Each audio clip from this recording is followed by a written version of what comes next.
Je m'appelle Anne Corvino et je suis la présidente de la Fondation du Protestantisme.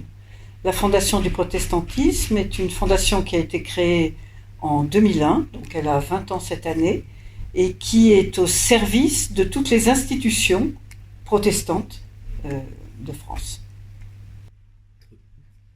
Et moi je m'appelle Yvan Carluère, je suis le porteur du projet. Ça fait maintenant 7 ans qu'avec Pierre Jox on s'était rencontrés et on était allé voir à l'époque le maire de Créteil pour lui parler d'un projet qui serait un espace socio-culturel qui est très innovant ici à Créteil. Ça a mis un petit peu de temps pour arriver, mais aujourd'hui on l'inaugure avec une grande joie, d'où cette fête. Et ce week-end il y aura donc plus de 4000 personnes pour célébrer cette inauguration de la Fondation du Protestantisme propriétaire et aussi de la paroisse Luther King qui cette fois-ci est locataire, donc qui loue chaque samedi dimanche. Et du coup c'est la fête, c'est un week-end de fête.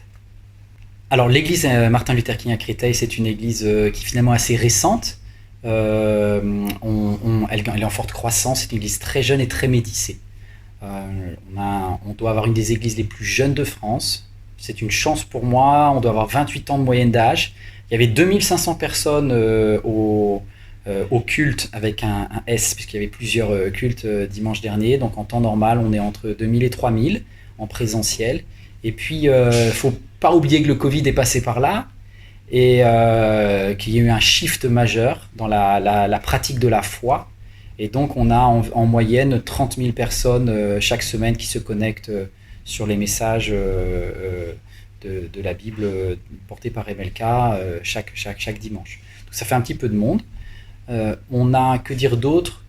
C'est une église qui est un petit peu au confluent de plusieurs mondes, c'est-à-dire de ceux qui sont des personnes ayant peu de bagages religieux, beaucoup de personnes qui découvrent la foi, et puis des déçus d'un évangélisme dur, ou des déçus il y en a beaucoup aussi d'ex-catholiques qui rejoignent et qui veulent une foi un peu plus vivante. Voilà, donc c'est un mélange, le melting pot s'appelle Martin Luther King. Alors pourquoi un nouveau lieu, un nouvel espace ? Comment vous dire ? Il y a tellement de personnes qui arrivent que c'est un challenge permanent. Il faut parler croissance.